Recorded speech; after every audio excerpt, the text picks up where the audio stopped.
Касым Тыныстанов 1901-жылы 10-сентябрда касиеттүү Ысык өлкөсүндөгү Чырпыкты кыштагында кедейдин үй бүлөсүнө төрөлгөн. Атасы Тыныстан араб тамгасында анча-мынча окуп кас сапаты жоюлган адам болгондуктан Касым 7 жашка чыкканча эле араб тамгасында окууну жазууну үйрөнгөн.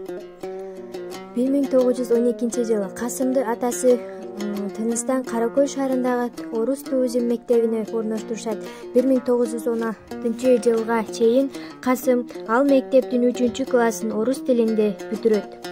Касымда 1916-жылдагы үрккөн эл менен бирге Кытайга качып барып, аштан өлүп, суукка тонуп кыйналган, зар какшыкта ыйлаган кыргыздардын арасында болгон.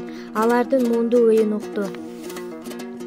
1919-жылдан баштап Касым ошол кезде Ташкент жана Алма Ата шаарында казак тилинде чыгып турган Ак жол, Учкун, Өрүш аттуу газеталарга казак тилинде ырлар жазып, ал ырларынын кээ бирлеринде аягында Кыт деген лакап ат менен кол коюп турат.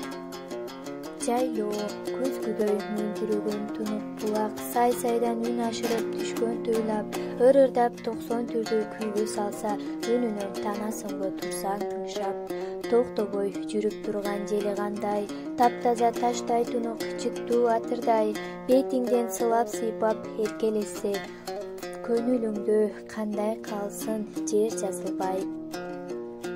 Килемдей түрдүү көптүн гүлү аралаш, үстүндө малы жатса адашып баш, саргарып сан жылдардай күткөн жыргал, көзүнө көрүнбөйбү элес булаз.